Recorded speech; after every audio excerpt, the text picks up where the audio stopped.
خاک پائے غوث اعظم زیر سایہ ہر ولی، صدیق عکس حسن کمال محمد است، فاروق ذل جاہ و جلال محمد است، عثمان ضیاء شمع جمال محمد است، حیدر بہار باغ خصال محمد است، صلی اللہ تعالی علیہ وسلم۔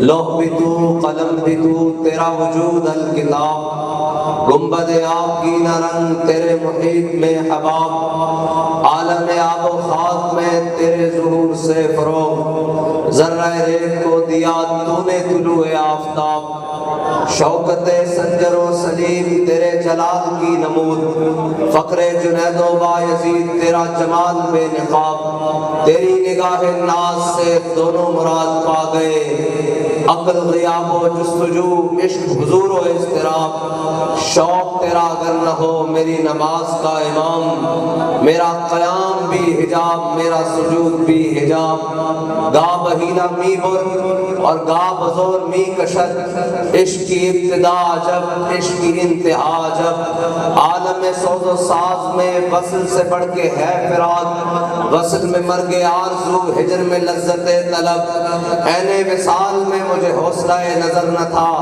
گرچہ بہانہ جو رہی میری نگاہ بے ادب، اور تازہ میرے ضمیر میں مارکہ کہن ہوا، عشق تمام مصطفیٰ عقل تمام ابو لہب۔ سامعین محترم، خصوصاً علماء کرام، مشائخ اعظام، تاجران حیدرآباد اور وکلاء اور تمام سیاسی و سماجی حلقوں سے تعلق رکھنے والے تمام احباب، آج ہم سب ایک نظریے پر جمع ہیں، اور وہ نظریہ جو ہمارے بڑوں نے جس نظریے پر اس وطن عزیز پاکستان کو حاصل کیا، اور وہ ایسا نظریہ نہیں کہ رات کو خواب آیا قائد اعظم محمد علی جناح کو اور صبح پاکستان تعمیر ہو گیا، بلکہ وہ نظریہ وہ ہے جس پر 10 لاکھ مسلمانوں کی قربانیاں شامل ہیں، وہ نظریہ وہ ہے جس کے اندر علماء و مشائخ کا خون شامل ہے، وہ نظریہ وہ ہے جس کے اندر عوام کی قربانیاں شامل ہیں، وہ نظریہ وہ ہے جس کے اندر بڑے بڑے شیوخ اور بڑے بڑے سادات اور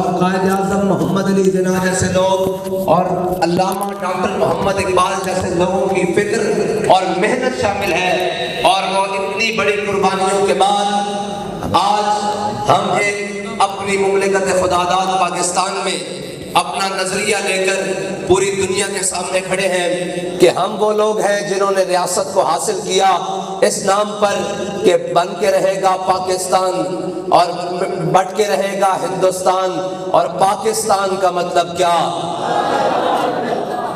بھائی دیکھیں، میں بڑی دور سے سفر کر کے آیا ہوں، آپ سے زیادہ تھکا ہوا ہوں، لیکن کام ہے ان کے ذکر سے یوں ہوا یا یوں، ذوق مانا مگر یہ ظالم دل ان کے رستے میں تو تھکا نہ کرے۔ ہماری منزل بڑی دور ہے اور ہم نے اس منزل تک جانا ہے، دل کو پانا ہے جس کا خواب ہمارے بڑوں نے دیکھا تھا کہ ایک علیحدہ ریاست ہوگی، اس ریاست کے اندر اسلام کا نظام ہوگا اور ہم اپنے تشخص کے ساتھ وہاں جئیں گے اور اپنا نظام چلائیں گے اور پوری دنیا کو یہ باور کرائیں گے کہ ہم ہیں وہ محمد عربی کے غلام جو دنیا کی امامت کرنا بھی جانتے ہیں، دنیا کو امن دینا بھی جانتے ہیں، دنیا کو عزت دینا بھی جانتے ہیں، اور تمام اقوام عالم کو اکٹھا رکھنا بھی جانتے ہیں۔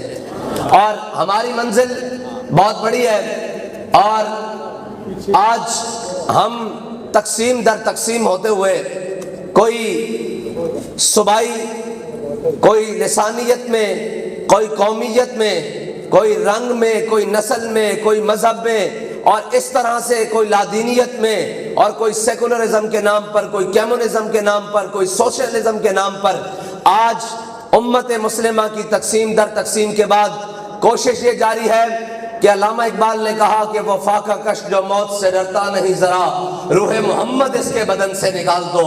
آج افرنگی سامراج تقریباً 100 سال حکومت کرنے کے باوجود اپنی باقیات ہمیں دینے کے بعد بھی آج اس کی باقیات یہ اس بات پر تلی ہوئی ہے کہ یہ پاکستان اسلام کے نام پر نہیں بنا، یہ پاکستان تو روٹی اور کپڑا اور مکان کے لیے بنا ہے۔ یہ پاکستان جناب ایک نعرہ لگایا رات کو اور صبح اٹھ کر پاکستان بن گیا، حالانکہ روٹی اور کپڑا مکان تو ہندوستان میں بھی مسلمانوں کو میسر تھا، اور ان کے گھر بھی تھے، جائیدادیں بھی تھیں، لیکن وہ اپنی جائیدادیں چھوڑ کر ہجرت کر کے لٹے پٹے قافلوں کے لیے لٹے پٹے قافلوں کے ساتھ پاکستان میں اس لیے آئے تھے، مہاجر بن کے اس لیے آئے تھے کہ پاکستان ایک ایسی سرزمین ہوگی جہاں ہمیں ہمارے دین کے مطابق ہمارا نظام ہوگا اور ہم وہاں آزاد زندگی بسر کر سکیں گے۔ سالوں کے اندر پچھلے 76 سالوں سے زائد عرصہ گزر جانے کے باوجود آج بھی ہمارے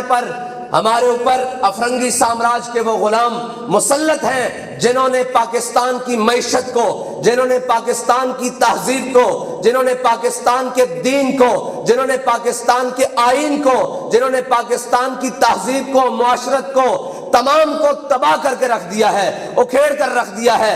وہ کبھی اس ملک میں جناب جمہوریت کے نام پر مسلط کرتے ہیں قوم کو، پھر ایک صدارتی نظام مسلط کرتے ہیں، پھر کبھی ڈکٹیٹرشپ مسلط کرتے ہیں، اور جب ان سے دل بھر جاتا ہے پھر ایک پلانٹڈ لوگ، باہر بیٹھے ہوئے لوگ جن کا کاروبار بھی باہر ہے، جن کے بچوں کی تعلیم بھی باہر ہے، جن کا رہن سہن باہر ہے، جن کی جائیدادیں اور اپارٹمنٹس اور جناب سارا کچھ باہر ہے، ان کو لا کر قوم کے مسیحا بنا کر پیش کیا جاتا ہے کہ جی یہ پاکستان کو مشکل حالات سے اور اس معیشت کی دلدل سے نکالے گا۔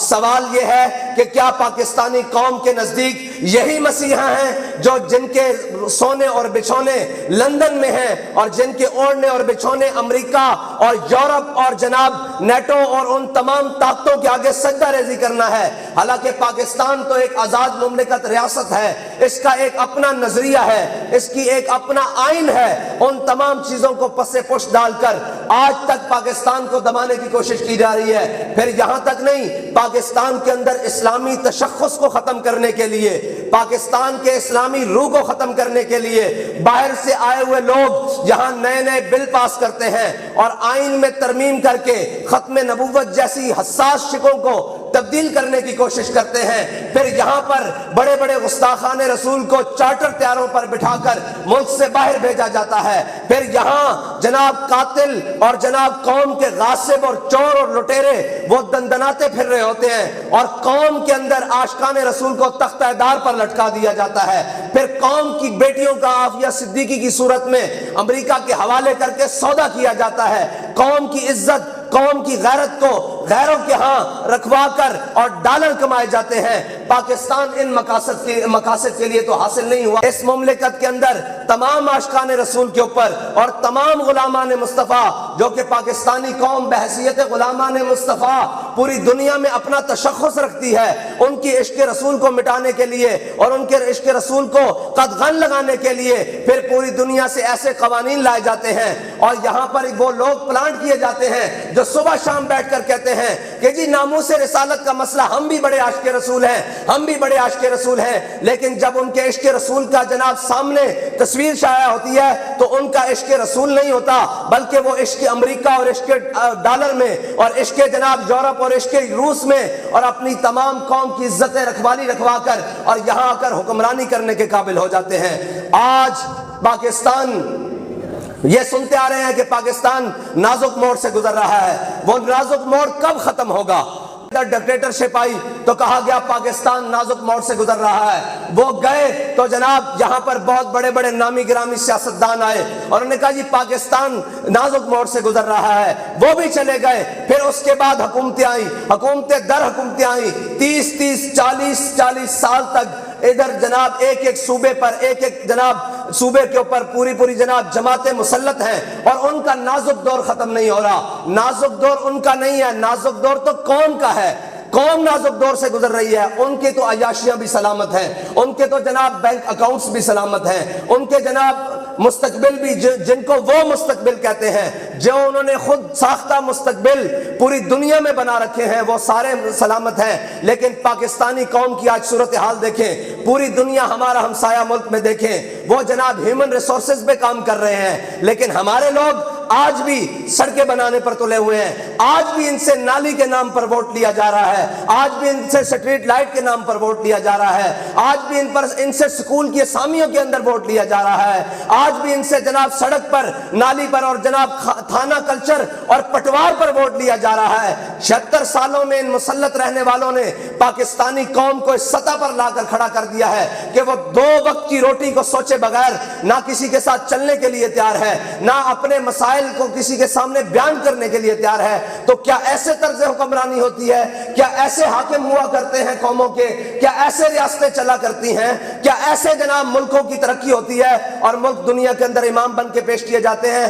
ہرگز نہیں۔ یہ طریقہ ہے حکومت، یہ طریقہ ہے جناب ریاست، اور یہ طریقہ ہے جناب معاشرت اور تہذیبیت، یہ ایسے نہیں چلے گا۔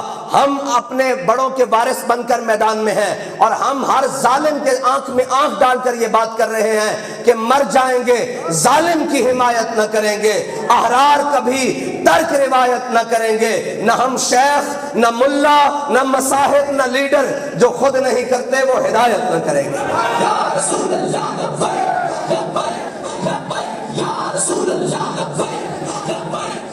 ہماری سیاست کے اصول، ہمیں باہر جا کر کسی سے پوچھنے کی ضرورت نہیں ہے کہ ہماری سیاست کی بنیاد کیا ہوگی اور ہم کس بنیاد پر سیاست کریں گے۔ ہمیں کہیں سے بھی کوئی چیز پلانٹ کرنے کی ضرورت نہیں، ہمیں کوئی لنڈے کی جناب تہذیب لا کر اپنے قوم کو دینے کی ضرورت نہیں ہے۔ ہمارے پاس ہر چیز موجود ہے، افرادی قوت بھی موجود ہے، ہنرمند لوگ بھی موجود ہیں، لیکن صرف بات اتنی ہے کہ ہماری جناب جو اشرافیہ ہے اس ملک کی، اس کی آنکھوں میں صرف وہ لوگ جچتے ہیں جو یورپ کو پسند ہیں، وہ لوگ جچتے ہیں جو امریکہ کو پسند ہیں، وہ لوگ جچتے ہیں جن کو بین الاقوامی اقوام عالم کے سامنے، UN کے سامنے لیٹنا آتا ہے، بات کرنا نہیں آتا، آنکھ میں آنکھ ڈال کر بات کرنا نہیں آتا۔ ورنہ ملک مسائل اس ملک کے ہیں، وطن عزیز پاکستان کے ہیں، اور ان کو حل کرنے کے لیے امریکہ کیوں جایا جاتا ہے، ان کو حل کرنے کے لیے جناب رشیا کیوں جایا جاتا ہے، ان کو حل کرنے کے لیے چائنا کیوں جایا جاتا ہے، اور پھر کہتے ہیں جی معیشت کا کیا ہوگی۔ میں نے کہا آپ پہلے یہ جواب دیں کہ 76 سالوں میں پاکستان کی معیشت کیا تھی، آپ نے کہاں پہنچایا۔ اگر اداروں کی مجموعی صورتحال میں بات کی جائے تو اس وقت PIA کی تباہی کا ذمہ دار تحریک لبیک پاکستان نہیں ہے، PIA کے ذمہ دار، تباہی کے ذمہ دار یہ وکلا نہیں ہے، یہ تاجران نہیں ہے، یہ علماء و مشائخ نہیں ہے، یہ عوام نہیں ہے، یہ وہ اشرافیہ ہے جس نے 76 سال سے پاکستان کو لوٹا ہے، یہ ذمہ دار ہے۔ اگر پاکستان کی ریلوے کی بات کی جائے تو مجھے بتائیں کس وکیل نے وہاں سے جناب اس کی نجکاری کی ہے، اس کے انجن بیچ کر کھائے ہیں، کس جناب تاجر نے اس کی پٹریوں کو فروخت کر کے اپنے کاروبار چمکائے ہیں، کس عالم نے ان کے اسٹیشنز بیچے ہیں۔ یہ سب کچھ اس ملک کی اشرافیہ نے کیا ہے، اور کیوں کیا ہے؟ تاکہ ہمارے کالے انگریز، ہمارے گورے انگریز وہ ہم سے راضی ہو چکے۔ وہ تو 100 سال پہلے یہاں سے جا چکے، لیکن ان کی باقیات آج بھی ہم پر مسلط ہیں۔ مسلط ہوتی ہیں یا خان کی صورت میں، کبھی مسلط ہوتی ہے ایوب خان کی صورت میں، اور کبھی ضیاء کی صورت میں، اور پھر کبھی مشرف کی صورت میں، اور پھر کبھی نواز شریف کی صورت میں۔ یہ ساری وہ صورتیں ہیں، اور کبھی جناب کسی اور صورت میں، کبھی لبرلزم کے نام پر، اور کبھی جناب فلاں ازم کے نام پر، اور کبھی زرداری کی صورت میں پاکستان کے اوپر مسلط ہوتی ہیں۔ یہ وہ ساری صورتیں ہیں جن کے آقا اور جناب سارا کچھ اور ملجا و ماوا وہ باہر بین الاقوامی لوگ ہیں، اور وہ جو ان کو کہتے ہیں یہ اس کے مطابق معیشت۔ ہاں ہمارے ملک کی معیشت ہے، لوگ کہتے ہیں مولویوں کو معیشت نہیں آتی۔ میں نے کہا پہلے آپ یہ بتاؤ کہ معیشت پاکستان میں چلانی ہے یا امریکہ میں؟ معیشت پاکستان کی ہے یا انڈیا کی؟ معیشت پاکستان کی ہے یا فرانس کی؟ اگر معیشت پاکستان کی ہے یا جرمنی کی؟ معیشت پاکستان کی ہے یا کسی اور ملک کی؟ اگر معیشت پاکستان کی ہے تو اس کو پاکستان کے اصولوں پر چلانا ہوگا، نہ کہ باہر سے لائے ہوئے پلانٹ طریقوں سے۔ اور آج تک کہا جاتا ہے جی یہ مولویوں نے ترقی نہیں کرنے دی، یہ وکیل راہ میں رکاوٹ ہے جناب، یہ تاجر جو ہیں یہ جناب خائن ہیں، اور یہ بازاروں میں۔ میں نے کہا بات سنو، کون سا تاجر آج تک ملک کا وزیر خزانہ بنا ہے؟ نہیں ہے۔ وہ باہر سے پلانٹڈ ہے. اسد عمر تاجر نہیں ہے, وکیل نہیں ہے, عالم نہیں ہے, زاہد نہیں ہے, مولوی نہیں ہے, وہ باہر سے ہے, وہ شیخ نہیں ہے, وہ باہر سے لایا ہوا لوگ ہے. آج تک کوئی پاکستان کا ایک کلیدی عہدہ بتائیں جہاں پر رہنے والا اور جس کے اوپر براجمان ہونے والا حقیقی پاکستانی ہو. اب میں سوال کرتا ہوں آپ تمام سے, اگر آپ میری بات غور سے سن رہے ہیں, میں سوال کرتا ہوں کہ مشرف نے پاکستان کے سب سے بڑے عہدے پر جو کلیدی عہدہ ہے, چیف آف آرمی سٹاف, پھر صدر پاکستان, اس میں رہنے کے باوجود مجھے یہ بتائیں کہ مشرف کی باقی زندگی کہاں گزری ہے؟ پاکستان میں کہاں گزری ہے؟ اگر آپ بھول نہیں گئے تو کہاں گزری ہے؟ اس ملک کے اوپر کلیدی عہدوں پہ رہنے والے جنرل راحیل شریف کی باقی زندگی کہاں گزر رہی ہے؟ میں سوال کرتا ہوں, اس ملک کے اندر 3 مرتبہ نواز شریف وزیر اعظم بنا, اور جب تھوڑی سی سختی آئی جیل میں تو 50 روپے کے اسٹامپ پر بھاگ کر اس ملک سے کون گیا؟ نام لے بھائی. اچھا جی, آگے چلتے ہیں. اس ملک کے اندر جناب ڈیم کے اوپر پیسے کھانے والا ایک شخص جس کا نام ثاقب نثار تھا, جسٹس, چیف جسٹس تو کہنا بھی چیف جسٹس کے عہدے کی توہین ہے, لیکن جو آج بھی بیٹھا ہوا ہے وہ کم از کم توہین ہی کروا رہا ہے, عزت نہیں کروا رہا. یہ وہ کلام ہے, سامنے بیٹھے ہوئے ہیں. میں ان سے پوچھ لوں گا, جو آج بھی شخص اتنے بڑے عہدے پر بیٹھا ہے وہ کوئی قابل عزت آدمی نہیں ہے جو جناب وہ بھی اس عہدے کی توہین ہی کروا رہا ہے. مجھے بتائیں ثاقب نثار کہاں ہے؟ آصف سعید کھوسا کہاں ہے؟ کیا نہیں کہاں ہے؟ یہ سارے لوگ تو ہم پر آتے ہیں حکومت کرنے کے لیے, اور جو باقی آئے ہوئے ہیں ان کو آج ذرا بریک لگے تو ان کی بریک کہاں لگتی ہے؟ کسی کی دبئی میں. زرداری صاحب بھاگ کر کہاں جاتے ہیں؟ اور آپ اور میں کہاں رہتے ہیں؟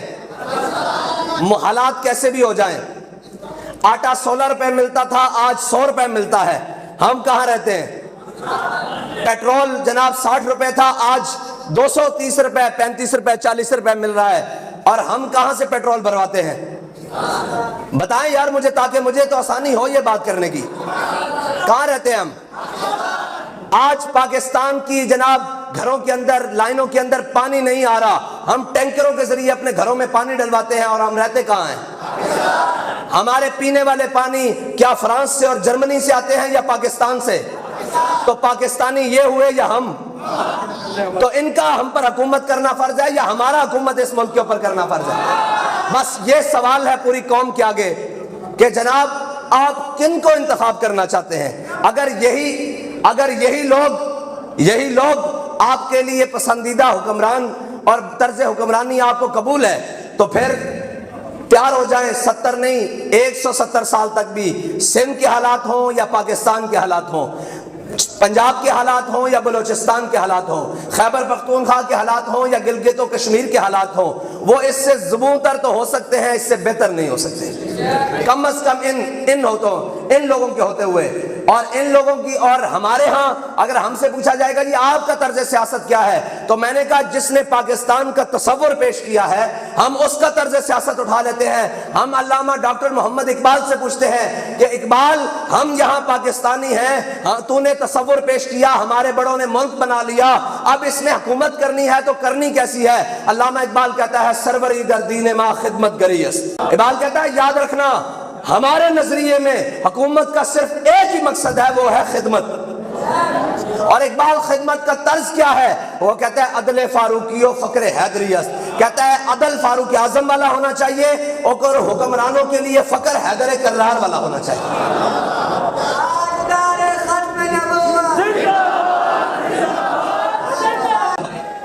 اور لوگ پوچھتے ہیں جی آپ کو میڈیا پر کیوں جگہ نہیں دی جاتی؟ اس لیے کہ سچ بولتے ہیں.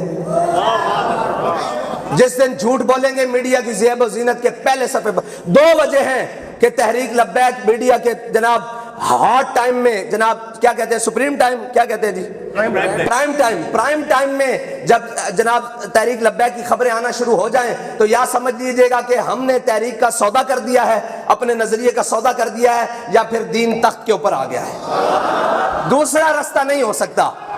ابھی تو ہم بات کرتے ہیں, ہماری بات سنانے کے لیے کوئی تیار نہیں. ہماری بات اس لیے کہ سچ جو ہوتا ہے نا وہ بڑا مشکل چیز ہوتی ہے اور بڑا مختلف اور جناب ہوتا ہے. ہمارا ایک نظریہ ہے, ہم ایک اصول پر کھڑے ہیں.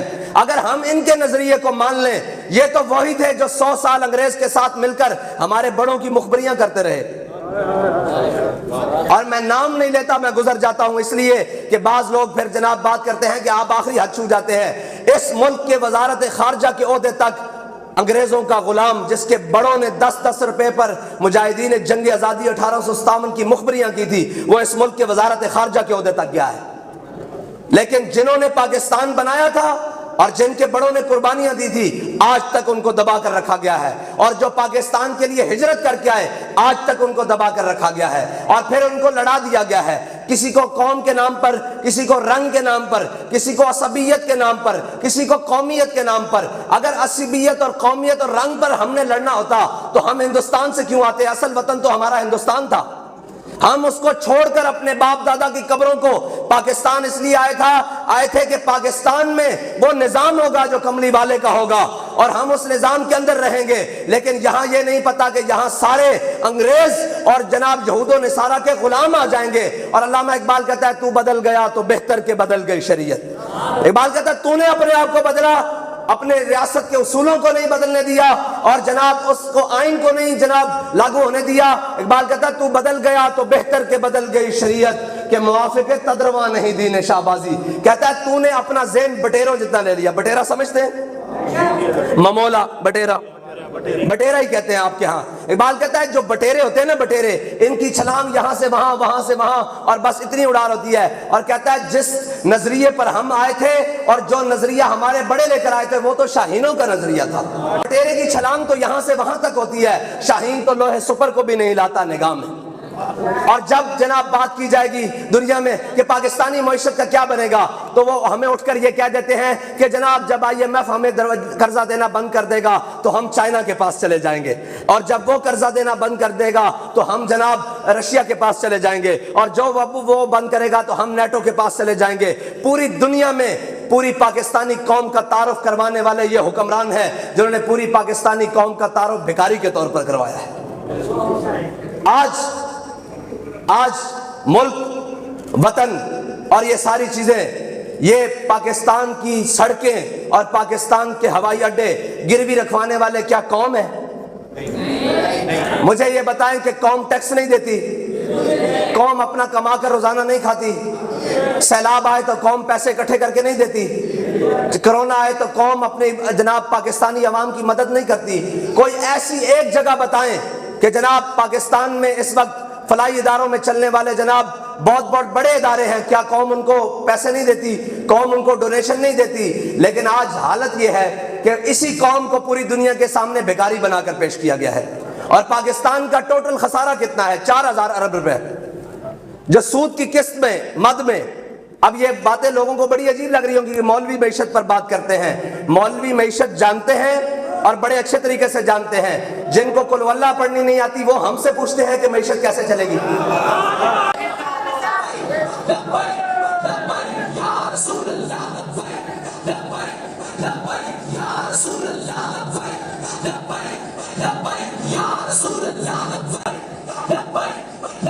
اور حکمرانی پاکستان کے اندر ہو، حکمرانی سندھ و بلوچستان ہو، پنجاب ہو، خیبر پختونخوا کے اندر ہو، لیکن باپ کی علیحدہ ملیں ہوں، بیٹوں کی علیحدہ ملیں ہوں، یہ تو نہیں ہو سکتا نا بھائی۔ ہم جس معیشت کو جانتے ہیں وہ اسلام کی معیشت ہے۔ حضرت فاروق اعظم اپنے زمانہ اقتدار میں، زمانہ خلافت میں، حضرت فاروق اعظم مدینہ پاک سے نکل کر ایک باہر منڈی میں گئے، وہاں دیکھا کہ بڑے سارے اونٹ لائے گئے ہیں بیچنے کے لیے۔ سارے اونٹوں کی صحت ایک جیسی ہے، لیکن چند اونٹ ایسے ہیں جن کی صحت بڑی مضبوط ہے اور بڑے جناب لہیم و جسیم ہیں، بڑے طاقتور ہیں، بڑے خوبصورت ہیں، بڑے پلے ہوئے ہیں۔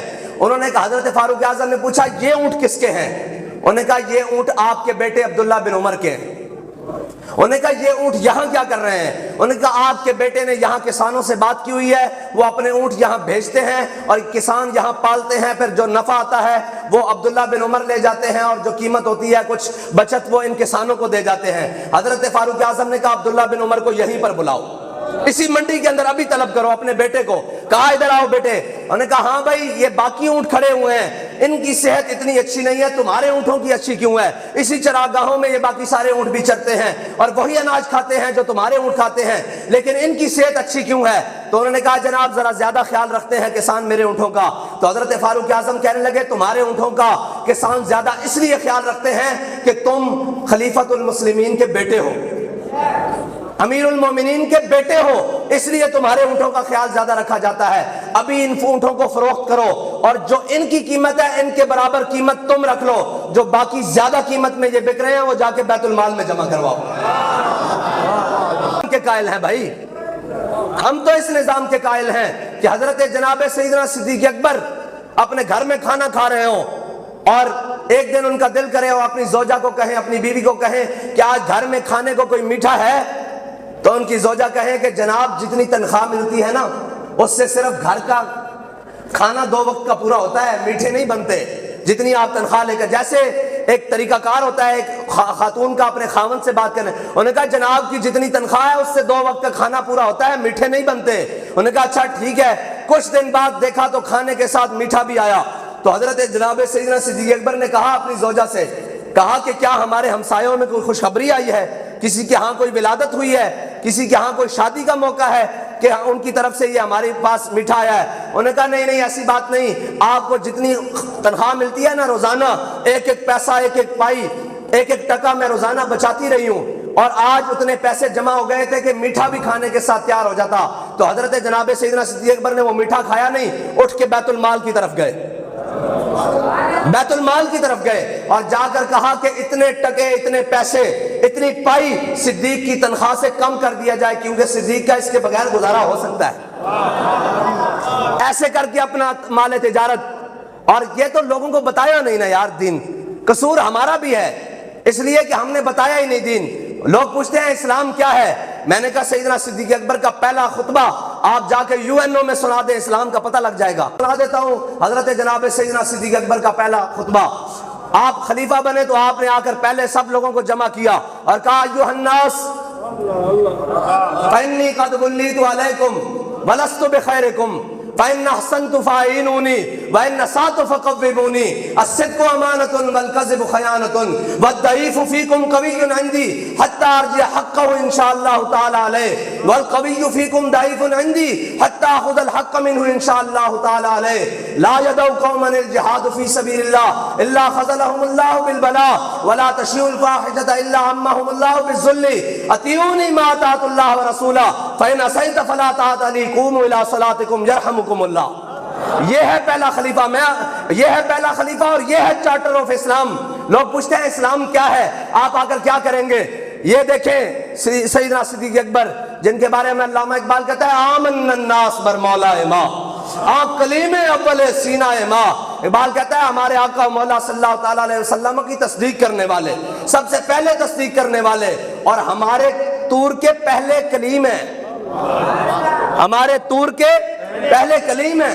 اور کیا کہا ایھا الناس فإنی قد ولیت علیکم، کہا ہے لوگوں خبردار ہو جاؤ میں تمہارا حاکم بنا دیا گیا ہوں۔ فإن أحسنت فأعینونی، اگر اچھے کام کروں تو میری مدد کرنا، وإن أسأت فقومونی، اگر کہیں دائیں بائیں جاؤں تو پکڑ کے سیدھے راہ پر لگا دینا۔ الصدق امانۃ، کہا سچائی امانت ہے، والکذب خیانۃ، جھوٹ بددیانتی ہے، اور کہا والضعیف فیکم قوی عندی، کہا جو اپنے آپ کو کمزور سمجھتا ہے آج اپنے آپ کو طاقتور تصور کرے، صدیق حاکم بن گیا ہے۔ یہاں تو کسی کے MNA بن جانے سے غریب رستے چھوڑ جاتے ہیں، اپنی جائیدادیں چھوڑ جاتے ہیں، اپنے مکان چھوڑ جاتے ہیں کہ جناب فلاں وڈیرا صاحب آ گئے ہیں، اب ہماری تو بچت ہے نہیں، ہم نے ان کی مخالفت بات کی۔ کہا جو آج کمزور تھا اپنے آپ کو طاقتور سمجھے، صدیق حاکم بن گیا ہے۔ اور کیا کہ اس کا حق اس کے دروازے تک پہنچانا یہ میری ذمہ داری ہے، یہ ہے اسلام۔ اور کہا والقوی فیکم ضعیف عندی، کہا جو اپنے آپ کو بدماش سمجھتا ہے آج کے بعد سمجھ لے کہ وہ کمزور ترین آدمی ہے۔ جو اپنے آپ کو بدماش اور غنڈہ سمجھتا ہے، وڈیرا سمجھتا ہے، آج اپنے آپ کو سمجھ لے کہ وہ اسی صف میں کھڑا ہو گیا ہے۔ کہا وہ اپنے آپ کو کمزور سمجھے، میں اس سے حق غریب کا چھین کر پھر دروازے پر غریب تک پہنچا دوں۔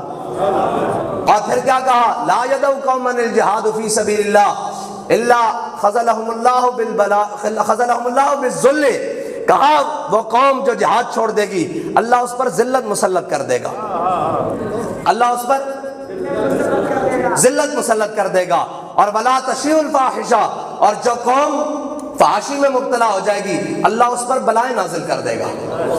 پھر آگے کیا؟ آگے جو بات ہے نا، یہ ہے اصل جملہ، یہ ہے اسلام۔ کہا اطیعونی ما اطاعت اللہ ورسولہ، کہا میری اطاعت اس وقت تک کرنا جب میں اللہ اور اس کے رسول کی اطاعت کروں، میں اس رستے سے ہٹوں تو فلا طاعت لی، میرے پیچھے مت نہ چلنا۔ یہ ہے خطبہ، قوموا الی صلاتکم، چلو آؤ زور کی نماز کا وقت ہو گیا، نماز پڑھیں، یرحمکم اللہ، اللہ تم پر اور ہم پر سب پر رحم کرے۔ یہ ہے اسلام کا مختصر سا تعارف، اور یہ ہے بات۔ اور پھر ہوا کیا؟ حضرت جناب سیدنا صدیق اکبر کی خلافت سنبھالنے کے ساتھ ہی بہت بڑے بڑے مسئلے پیدا ہو گئے۔ پہلا مسئلہ یہ آیا، مانعین زکوٰۃ، منکرین زکوٰۃ، وہ آ گئے، انہوں نے کہا جی ہم نماز بھی پڑھیں گے، کلمہ طیبہ بھی پڑھیں گے، جناب حج بھی کریں گے، اور جناب روزہ بھی رکھیں گے، لیکن زکوٰۃ نہیں دیں گے۔ حضرت سیدنا صدیق اکبر نے کہا تم زکوٰۃ نہیں دو گے میں تمہارے ساتھ جہاد کروں گا۔ حضرت فاروق اعظم نے کہا جناب 4 احکام مانتے ہیں، ایک ہی نہیں مانتے نا، تو رہنے دیجئے، ان کو بعد میں نبڑ لیں گے، ابھی تو بہت سارے مسائل ہیں، آگے 2.5 نبی پیدا ہو چکے ہیں، 2 مرد اور 1 عورت نے اعلان کر دیا ہے، آگے لشکر اسامہ کا مسئلہ ہے، بڑے بڑے مسائل ہیں، ان میں بعد سے نبڑ لیں گے۔ حضرت جناب سیدنا صدیق اکبر نے کہا کہ صدیق کے ہوتے ہوئے کوئی دین میں کمی نہیں کر سکتا، حضور کے زمانے میں کوئی اونٹ لے کر آتا تھا، گھٹنا باندھنے کے لیے اس کی رسی لاتا تھا، اب اونٹ لائے رسی نہ لائے، صدیق تو اس کی گردن بھی اتار کے رکھ دے گا۔ یہ ہے اسلام کے بنیادی اصول۔ آج ہم ساری چیزیں پیچھے چھوڑ کر پھر ہم کہتے ہیں، جب میں یہ کہتا ہوں کہ یا اللہ میرا حال دیکھ، آواز آتی ہے بندے اپنا نامہ اعمال دیکھ۔ حضرت سیدنا صدیق اکبر نے کہا کہ اس کے ساتھ بھی جہاد کروں گا۔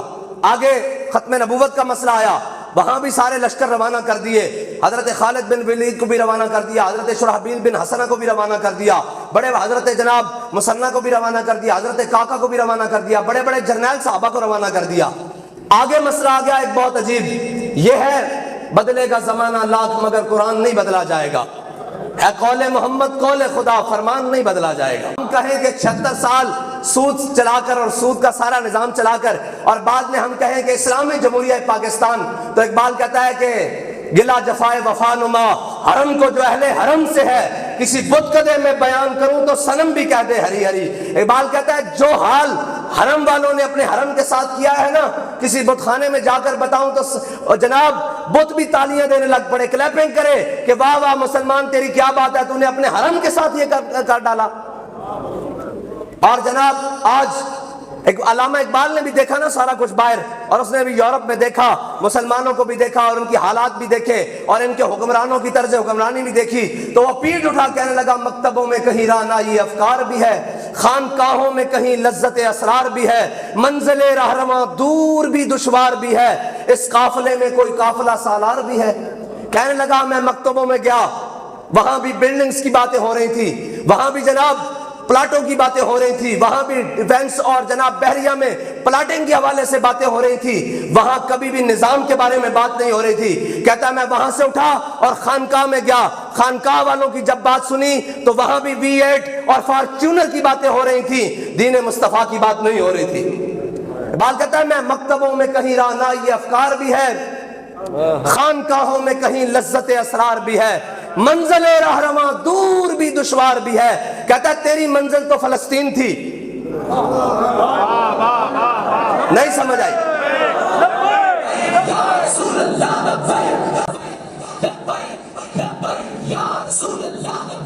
منزل رہنما دور بھی دشوار بھی ہے، اور اس زمانے میں اس قافلے میں کوئی قافلہ سالار بھی ہے۔ آگے علامہ اقبال نے اسی طرف اشارہ کیا، کہتا ہے بڑھ کے خیبر سے ہے یہ مارکہ دین و وطن۔ آج تک پوری دنیا میں مجھے بتائیں کون سی ایسی جنگ ہے جس کے بھیڑ 10,000 بچے چڑھ گئے ہوں؟ آج فلسطین میں 10,000 بچے شہید ہو چکے ہیں، اور OIC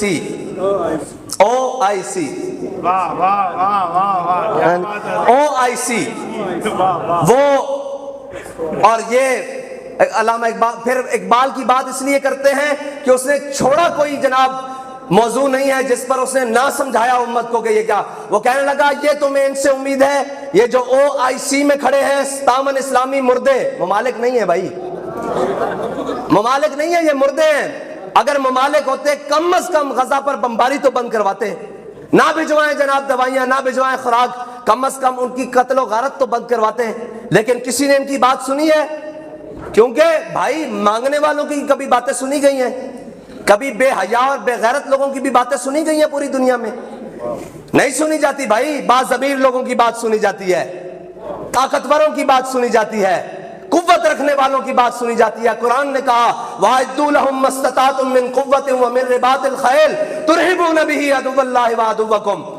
لیکن کہاں ہم تو آج مست ہو گئے اپنے اپنے جناب خانقاہوں میں, اپنے اپنے مکتبوں میں, اپنے اپنے جس کو جو مفاد ملا وہ کہتا میں یہاں چودھری بن کے بیٹھ گیا ہوں, مجھے اس سے کیا لگے. اقبال نے جب ان کو دیکھا نا, اقبال کی روح نے 57 اسلامی مردے بشمول پاکستان کے سربراہان جب سامنے کھڑے تھے اور فلسطین کی جناب چیختی اور چیچڑے اڑتی لاشوں کو سامنے دیکھ کر اقبال کہنے لگا وضع میں ہو تم نصارا اور تمدن میں ہنود, یہ وہ مسلم ہے جنہیں دیکھ کے شرمائے یہود.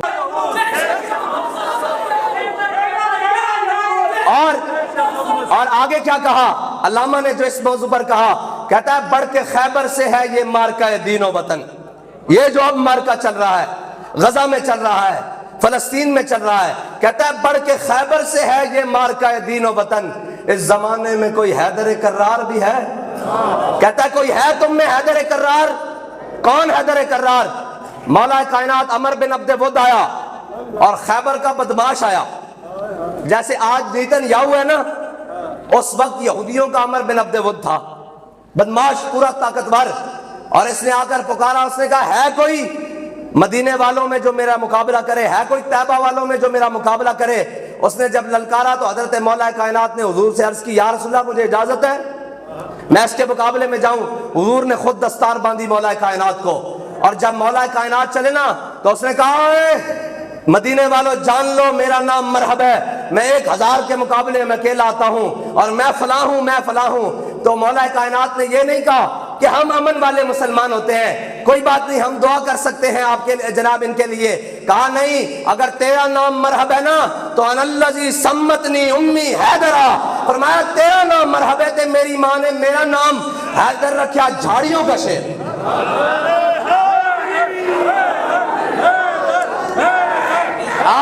آگے بات, نماز اچھی, روزہ اچھا, حج اچھا, زکوٰۃ اچھی, مگر میں باوجود اس کے مسلمان ہو نہیں سکتا.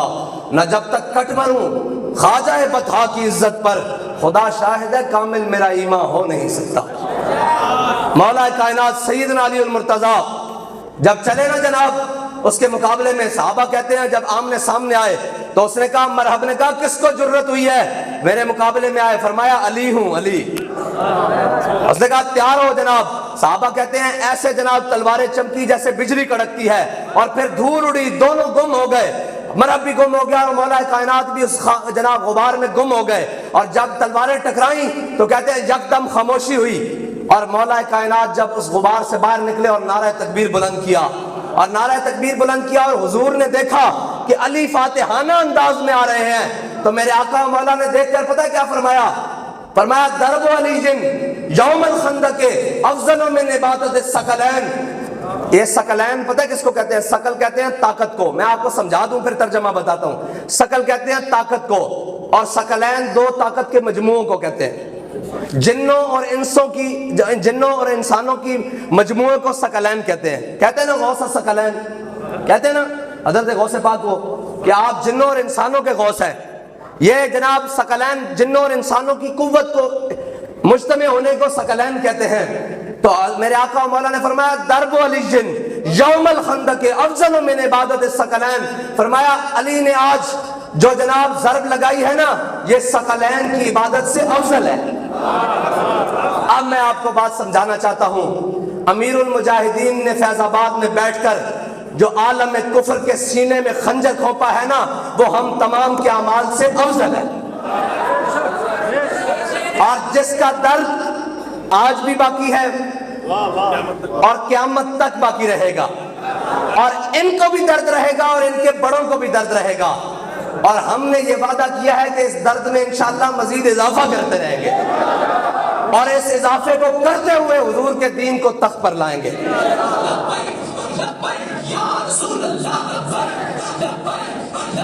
اتنی سی بات ہے کہ حالات کبھی بھی سازگار نہیں ہوئے۔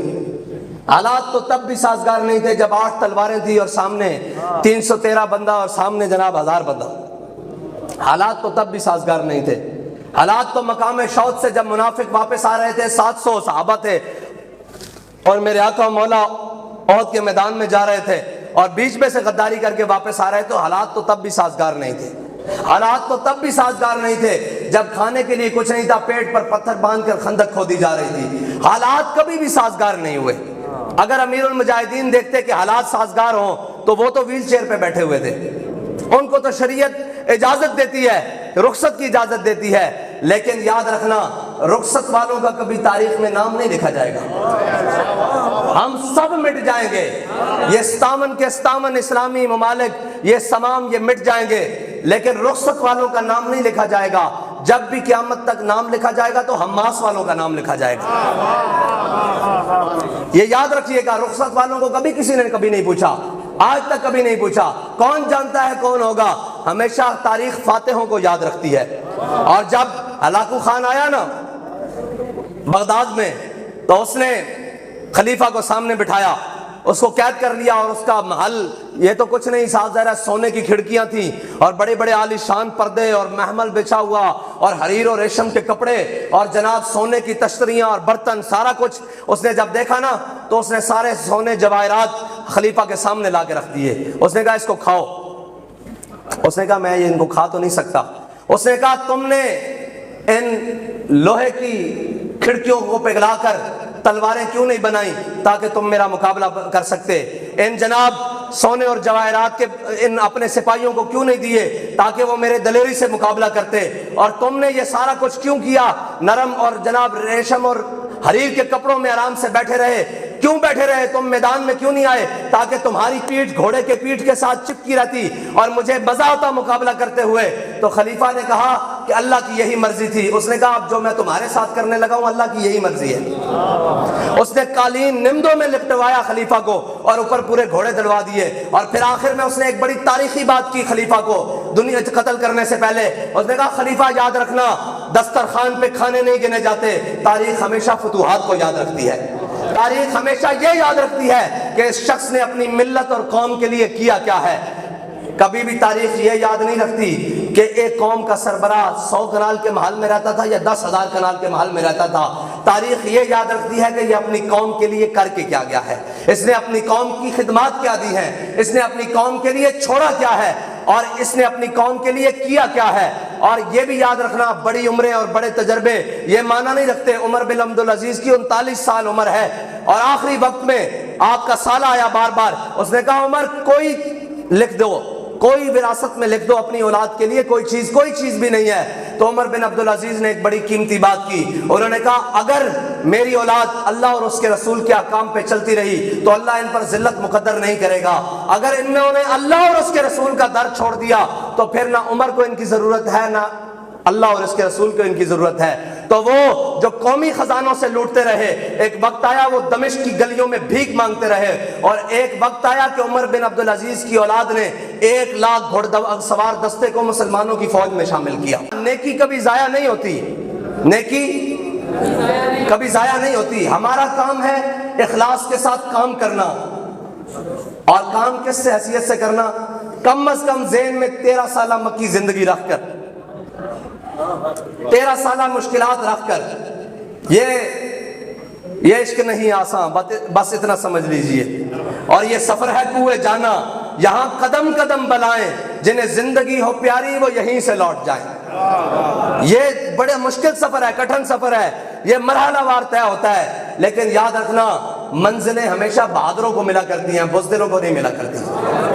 ہاں، اور ہم نے اپنے قائد سے، اپنے نظریے سے یہ وعدہ کر رکھا ہے کہ جیسے بھی حالات آ جائیں، جو بھی ہو جائیں، خوف آ جائے، غم آ جائے، شہادت آ جائے، موت آ جائے، کل عدم ہو جائیں، قرآن نے کیا کہا ہے؟ وَلَنَبْلُوَنَّكُمْ بِشَيْءٍ مِّنَ الْخَوْفِ وَالْجُوعِ وَنَقْصٍ مِّنَ الْأَمْوَالِ وَالْأَنفُسِ وَالثَّمَرَاتِ، میں تمہیں ضرور آزماؤں گا، بِشَيْءٍ مِّنَ الْخَوْفِ خوف طاری کر کے، وَالْجُوعِ بھوک دے کر، وَنَقْصٍ مِّنَ الْأَمْوَالِ تمہارے مالوں میں گھاٹا کر کے، وَالْأَنفُسِ تمہاری کچھ جانیں لے کر، وَالثَّمَرَاتِ کل عدم کر کے۔